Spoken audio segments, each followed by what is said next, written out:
Stalkers, something to be dreaded by celebrities and non-celebrities alike. Obsessive loners, they won't take no for an answer, and they will come up with ingenious ways of making contact with you, and one thing is for certain, they will indeed make contact with you.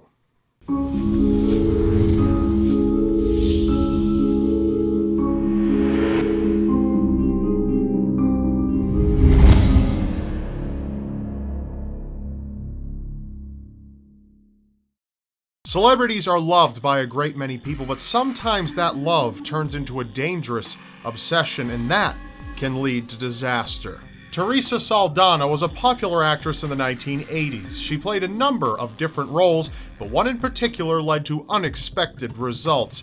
Her role in the 1980 film Defiance captured the attention of Arthur Richard Jackson, a drifter from Scotland. Jackson became infatuated with Saldana and decided it was time he took a trip to the United States. Jackson proved that he would go to great lengths to find his target. He hired a private investigator to find Saldana's mother's unlisted phone number. He called Theresa's mother, posing as an assistant for director Martin Scorsese. He said he needed Theresa's address to contact her regarding an upcoming role. Her mother gave him the address, and Jackson was on his way. Jackson suffered from a very powerful delusion. He believed it was his destiny to meet with Theresa Saldana and kill her. Once he was captured and executed for her murder, they would both come to reunite in the afterlife, where they would spend eternity together. Jackson located Saldana's address and waited outside. She eventually emerged from the house, and he launched his attack. Arthur Richard Jackson lunged at Theresa Saldana with a large hunting knife and in broad daylight began stabbing her repeatedly. He stabbed her 10 times in her torso, and despite many onlookers, a delivery man on the second floor of a nearby apartment building heard her cries and rushed to her aid. He subdued Jackson, and Theresa was treated at the hospital. After a 4-hour surgery and 4 months in the hospital, she was released. She had survived her brutal encounter. It was revealed that Jackson had stabbed Theresa so hard that he had bent the blade of the knife. Theresa went on to play herself in a role reenacting the experience she had endured, while Jackson earned a trip to a mental hospital where he eventually died of heart failure.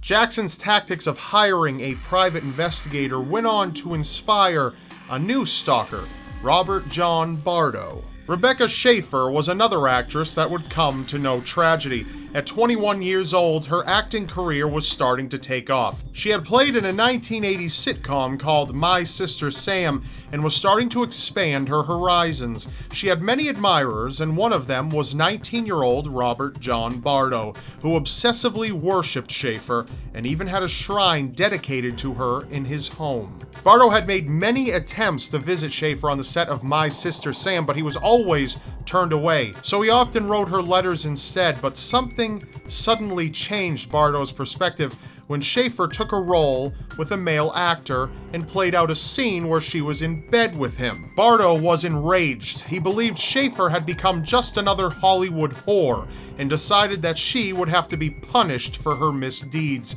With the aid of a private investigator, Bardo obtained Schaeffer's home address and set forth for Los Angeles. Bardo felt betrayed. His delusion was shattered, and he felt he had to remedy the issue as soon as possible. On July 18, 1989, Robert John Bardo approached Rebecca Schaeffer's apartment and rang the bell.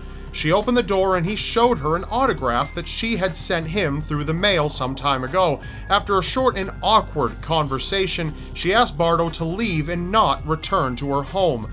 Bardo left as requested, but he had no intention of staying away. Bardo went and casually had breakfast at a nearby diner before heading back to Schaeffer's home, but this time he had a brown paper bag with him. Once again, he rang her bell and she again approached the door, answering with what Bardo described as a cold look on her face. He wasted little time before withdrawing a handgun from the bag and shooting Schaeffer in the chest.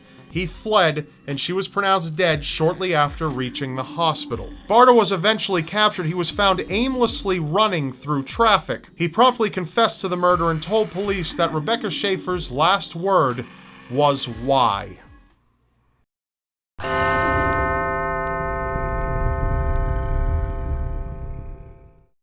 Laurie Shiue was 16 years old and not a celebrity at all. Unfortunately, she was mixed up in a love triangle between a boy and a jealous ex-lover. Shiue was open to the idea of a relationship and in 1991 began to date Lawrence Yunkin. Yunkin's ex-girlfriend Lisa Michelle Lambert was infuriated by this. She still had feelings for him. The relationship between Shiue and Yunkin didn't work out, as Shiue claimed he had date raped her. Yunkin went back to Lambert, who had turned out to be pregnant with his child. Lisa Lambert and Lawrence Yunkin were once again reunited. True love lasts forever. While Laurie simply wanted to just move on from the entire thing, Lisa wanted to be sure that Laurie would forever regret ever dating her boyfriend. Lisa would often show up at Laurie's job to taunt and verbally assault her. Right in public, she would insult Laurie and express her distaste for her.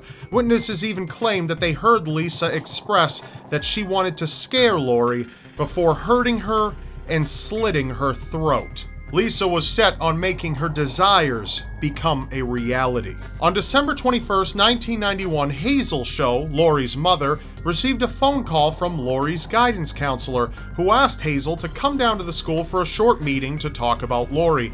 Hazel obliged and left, unaware that the call didn't come from the school at all, but was made by Lisa. Lisa simply wanted to get Laurie's mother out of the house, and she had succeeded. She took a friend and had Lawrence Yunkin drop them off at Laurie's house. Lisa forced her way into Laurie's house and attacked her brutally. She stabbed Laurie repeatedly as she lied helpless on the floor before slitting her throat, just as she had claimed she always wanted to do. Laurie's mother came home a short time after and found her daughter lying in a pool of her own blood, still clinging on to life. As she held her daughter, she claimed that Laurie was able to say a few words, where she revealed to her mother that Lisa was the one who did it. Laurie died shortly thereafter on the floor of her home. Lisa and her friend were both sentenced to life in prison without parole, where they continue to remain.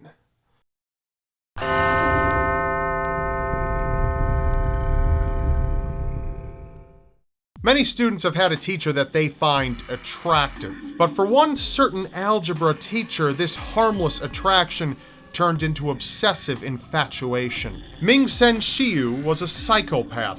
At an early age, his mother described him as violent and uncaring. He lacked empathy or remorse, and throughout his life engaged in criminal activity. While attending high school, Shiue came to develop a crush on his 9th grade algebra teacher, Mary Stouffer.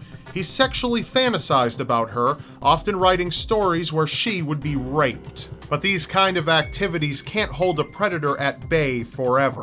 A lot of time had passed. It had been 15 years since he sat in Mary Stouffer's classroom, and he had eventually come to discover his old teacher's whereabouts. He stalked Stouffer until May of 1980, where he found her at a salon. She walked out with her 8-year-old daughter Elizabeth, and at gunpoint, he abducted them both. They were quickly tied up and thrown into the trunk of his car, and he promptly headed home. Along the way, however, Mary and her daughter were making a lot of noise. At one point, he had to pull over to keep them quiet. As he was doing this, he was approached by a young boy who had heard the commotion and wanted to see what was going on. Shiue promptly tossed the boy in the trunk as well. He stopped again along the way to pull the boy out and beat him to death with a metal rod. At his house, the daughter Elizabeth was often locked away in a box, while Mary would spend most of her time locked in his closet unless he was going to take her out, tie her to the furniture, and rape her repeatedly. One day, while Shiue had been at work, Mary managed to escape the confines of her closet and called the police using Shiue's phone. Police arrived and rescued her and her daughter almost 2 months after they had been abducted. Having been immediately arrested, Shiue stood trial and had managed to sneak a knife into the courtroom. While Mary was testifying, Shiue unexpectedly lunged at Mary and sliced the side of her face open with the knife. It took 62 stitches to close the wound. She was up for parole in 2010 and for whatever reason was deemed a threat to society even now. So it's been decided that he will spend the rest of his life in prison.